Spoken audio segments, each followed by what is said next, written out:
को नमस्कार।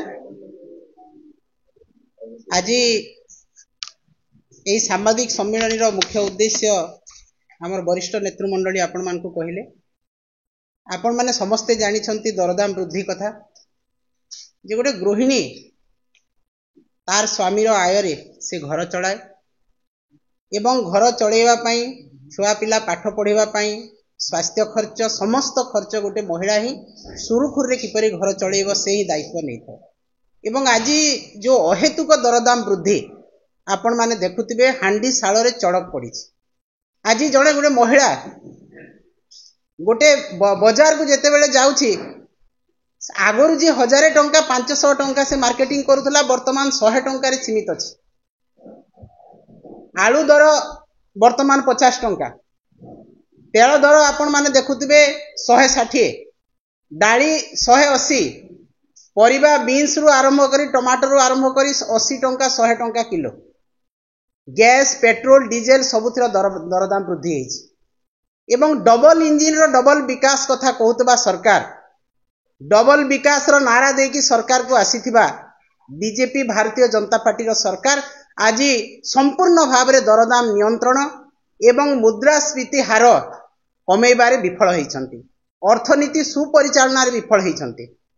जो दिनठू बीजेपी सरकार 2014 मसीह रु केंद्र रे आसिले सेई दिनठू दरदाम क्रमागत भाव में बढ़ी एवं वर्तमान ओडिशा रे भारतीय जनता पार्टी रो शासन रे जितेबेला डबल इंजिन हेइछि संपूर्ण भाव में विफल होइछंती एवं मुद्रास्फीति तथा दरदाम वृद्धि बहुत आगकू बढ़ी चली।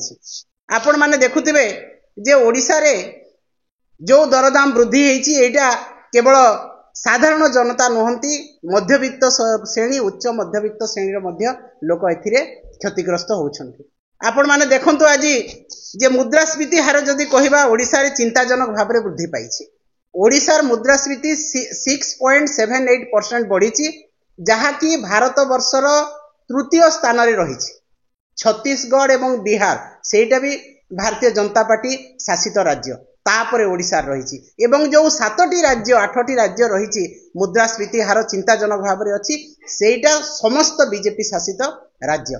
ताहेले कौन कहिबा आज बीजेपी एई दर वृद्धि एवं लोकन को शोषण करिवारे आज शासन करुछंती एवं आपण माने जदि देखिबे वर्तमान जहा प्रतिश्रुति देइथिले भारतीय जनता पार्टी शासन को आसीबा पूर्वरु संपूर्ण भाव में ताहा विफल होइछि। आज धान आपण माने देखंतु पश्चिम ओडिशा ओडिशार कथा धान बिक्री रे कोन कहिथिले जे बिना कटनी छटनी रे आमे 3100 टंका धानर मूल्य देबो। प्रथमे तो प्रधानमंत्री आसिले बरगड़ को कहिले जे आमे एमएसपी देबो किंतु एमएसपी मात्र 2300 टंका हैला एवं 3100 टंका जो हैला 800 टंका आमे बोनस बा इनपुट सब्सिडी देबो। किंतु आपण माने जानतो मार्केट को वर्तमान टोकन मध्य संपूर्ण भाव में आसीने अधा टोकन आसीने चासी भाई मानकर। मु भी जने चासी मु 500 क्विंटाल धान बिके वर्तमान पर्यंत मो टोकन फेब्रुआरी मासरे अछि। मु केबे धान बिकिबी पुणी केबे पल्हा पकेबी तो मो भलिया चासी हजार हजार लक्ष लक्ष चासींकर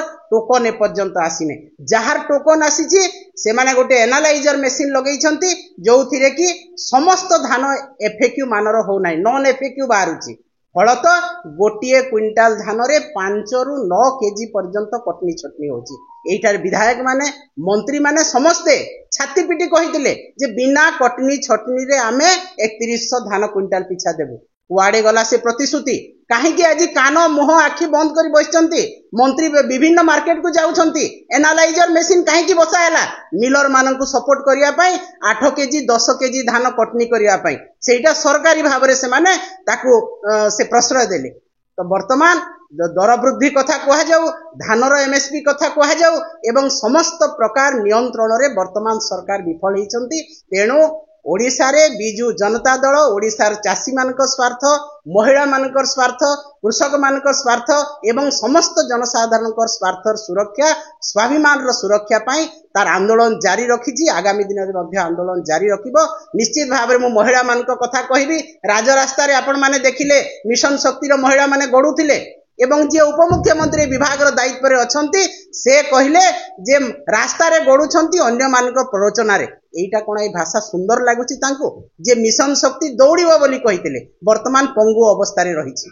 एवं मिशन शक्ति रे जो महिला माने आज दरमा पाउथिले 9 मास पर्यंत दरमा पाई नाहंती एवं आज रास्ता रे हजार हजार 10 20,000 25,000 रु ऊर्ध्व महिला आज राज रास्ता रे गडुछंती एया होची तांकर विश्वासघातकता भारतीय जनता पार्टी जो प्रतिश्रुति देइतिले सेही प्रतिश्रुति आज विश्वासघातकता रे परिणत हेची तेणु महिला माने कृषक माने एई ओडिसार जनसाधारणकर स्वार्थ सुरक्षा पाई बिजू जनता दल मान्यवर पूर्वतन मुख्यमंत्री नवीन पट्टनायक नेतृत्व रे तांकर निर्देश रे बिजू जनता दल तार आंदोलन जारी रखिबो विक्षोभ जारी रखिबो एवं आसंता 6 तारीख ए समस्त कथा को नहीं अहेतुक दरदाम वृद्धि को नहीं मुद्रास्फीति को नहीं एवं महिला कृषक स्वार्थ सुरक्षा पाई आमे विक्षोभ करिबो आंदोलन करिबो।